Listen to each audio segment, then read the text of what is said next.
Pada saat saya masuk ke sini, sudah ada beberapa sarpras untuk disabilitas yang cukup memadai, tapi belum sesuai dengan standar untuk bisa digunakan dalam pelayanan bagi kaum penyandang disabilitas yang berhadapan dengan hukum. Kemudian juga pelayanan PTSP pada saat itu belum ada yang dikhususkan untuk penyandang disabilitas ataupun bagi kaum rentan. Jadi masih juga belum ada yang memadai.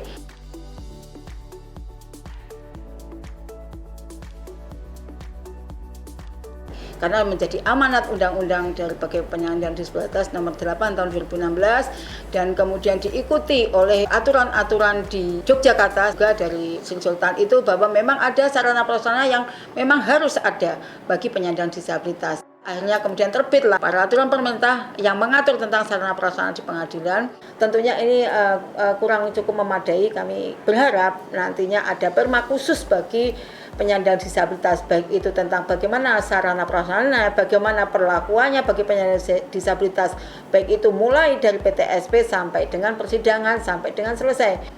Dari beberapa macam pertemuan kami dengan Ketua Sabda waktu itu Bu Nurul, tercetus lagi untuk lebih memperlengkapi sarana prasarana yang ada di sini, yaitu perbaikan toilet yang sesuai standar, kemudian bidang landai, kemudian pembuatan handrail pada selasar, kemudian pembuatan guiding block, kemudian pembuatan antrian prioritas, kemudian pembuatan meja PTSP bagi kaum rentan, kemudian standar layanan dengan huruf braille, kemudian alat bantu berupa krek, kursi roda, dan walker. Kami juga mempunyai unit pelayanan disabilitas yang berkaitan dengan kesehatan. Ada ruang kesehatan untuk relaksasi bagi penyandang disabilitas yang berhadapan dengan hukum. Juga ada pelayanan bagi ibu menyusui ataupun bagi anak-anak yang ingin bermain di situ. Kemudian ruang sidang yang aksesibilitas bagi penyandang disabilitas tersebut. Penilaian personal bagi layanan PTSP bagi penyandang disabilitas. Jadi akan didata apakah sarana prasarana itu bisa sesuai dengan kenyamanan yang dirasakan oleh penyandang disabilitas yang berhadapan dengan hukum. Ya, kami pengen sebetulnya pada saat perkara itu masuk, perkara pidana khususnya,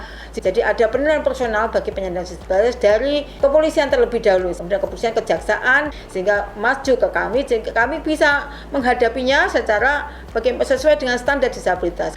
Dengan adanya berbagai macam perbaikan-perbaikan dan penambahan-penambahan daripada sarpras disabilitas tersebut, kemudian ada tim dari Sabda melakukan uji coba standar bagaimana penyandang disabilitas merasakan kenyamanan terhadap sarana prasarana tersebut, bahwa akhirnya membawa dan mengantar Pengadilan Yogyakarta dinobatkan sebagai role model oleh Kemenpan, role model bagi penyandang disabilitas ataupun kaum rentan. Kemudian kami ingin merubah mindset daripada aparat pengadilan ataupun hakim-hakimnya bagaimana dalam menghadapi penyandang disabilitas yang berhadapan dengan hukum, dengan pelatihan-pelatihan bagi aparat penegak hukum, petugas layanan PTSP, hakim ataupun panitera pengganti ataupun bagi security.